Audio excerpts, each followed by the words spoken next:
చెప్తాను అట్లా విను. వివేకానంద రెడ్డి గారు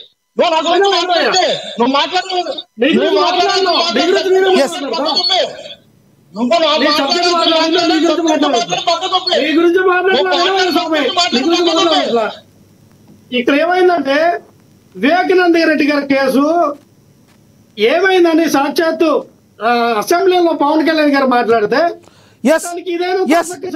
సమయం తక్కువ ఉంది, ప్లీజ్. ఏమైందండి ఇక్కడ ఇక్కడ జరిగింది? అదేమో సిబిఐలో ఉంది, సిబిఐ చూస్తాం. మేము కూడా అదే చెప్పాం కదా. రైట్ లక్ష్మణ్ రావు ఇప్పుడు సిబిఐ ఎంక్వైరీలో ఉంది. లక్ష్మణ్ రావు గారు ప్లీజ్. అప్పుడు సిబిఐ ఎంక్వైరీలో ఉంది, రైట్. ఇప్పుడు సిబిఐ ఎంక్వైరీలో ఉంది. ఆ రోజున మమ్మల్ని ఎందుకు మీరు ఇదయ్యారు? ఏం చేస్తారని ఇప్పుడు మీరు ఎందుకు ఎంపీ ఎక్కలేకపోతా ఉన్నారు? అలాగే మనకు ఏదో నచ్చినట్టుగా నోటుకొచ్చినట్టుగా మాట్లాడకూడదు. విషయ పరిజ్ఞానం తెలుసుకోవాలి. మీ యొక్క ఫీలింగ్ అర్థమైంది, మీ యొక్క సమాధానం అర్థమైంది. సుగలప్రీతి కేసు కానీ లక్ష్మణ్ రావు గారు టాపిక్ వేరుగా వెళ్ళిపోతాగండి. అక్షర్ సత్యం గారు కంక్లూడ్ చేయండి. డిబేట్లకు రా. అక్షర్ సత్యం గారు కంక్లూడ్ చేయండి.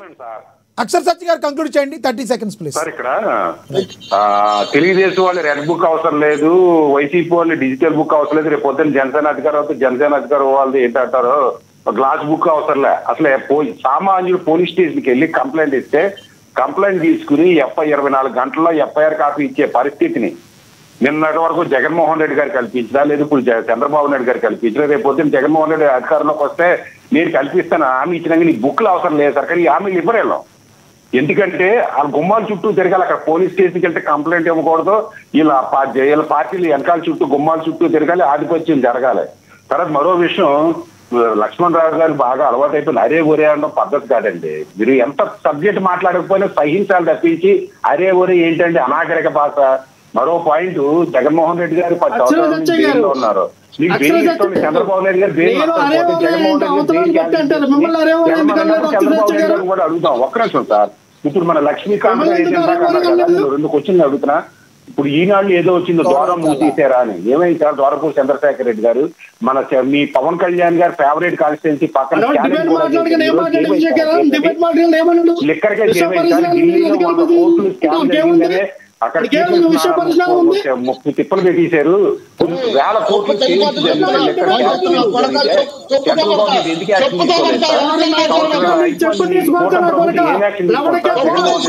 వ్యక్తిగతంగా మాట్లాడుకోవద్దు, బూతులు మాట్లాడతా కాదు ఇది.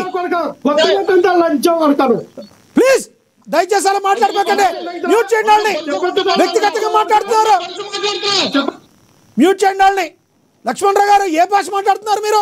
లక్ష్మీకాంత్ గారు ఒకరికొకరు వ్యక్తిగతంగా మాట్లాడుకోవద్దు. మనం ఏమైనా గేదెలు కాసుకోవడానికి వచ్చామా, డిబేట్ మాట్లాడడానికి వచ్చామా? ఏంటి సార్ ఇది? నేను గేదెలు కాసి వచ్చినోడే. కానీ సార్ లక్ష్మణ్ రావు గారు, లక్ష్మీకాంత్ గారు, విజయ్ కిరణ్ గారు ఎందుకు అంటున్నాం సార్? నేను గేదెలు కాసి వచ్చినోడే. నేను నేర్చుకున్నాను, మీరు నేర్చుకోండి. ఎందుకు అనవసరంగా వ్యక్తిగతంగా వెళ్తారు లక్ష్మణ్ రావు గారు, లక్ష్మీకాంత్ గారు? వ్యక్తిగతంగా ఎందుకు? జనాలు చూస్తున్నారు కదా. ఏంటి సార్ మీరు ప్రతిష్టాత్మకమైన వైసీపీ పార్టీకి జనసేన పార్టీకి రిప్రజెంట్ చేస్తున్నారు, బూతులు తీసుకోవడానికి వచ్చారా మీరు? ఇదేనా మీ పార్టీ సంస్కృతి? రైట్ అక్షర్ సత్యం గారు, సమయం అయిపోయింది. ధన్యవాదాలు చర్చలో పాల్గొనేందుకు అక్షర్ సత్యం గారు. ధన్యవాదాలు విజయ్ కిరణ్ గారు చర్చలో పాల్గొనేందుకు. ధన్యవాదాలు రేగడి లక్ష్మణరావు గారు. ధన్యవాదాలు అండి లక్ష్మీకాంత్ గారు జనసేన. ఏది ఏమైనప్పటికీ కూడా వ్యక్తిగతంగా ఎవరు కూడా వ్యక్తిగతంగా తిట్టుకోకూడదు. మీ యొక్క రాజకీయ పార్టీలకి రిప్రజెంట్ మీరు చేస్తున్నారు, అదేవిధంగా ఒక జర్నలిస్ట్గా యాంకరింగ్ మేము చేస్తున్నాం. ఎవరు కూడా మన పరిధులను దాటి మాట్లాడితే ప్రజలు మన నోట్లలో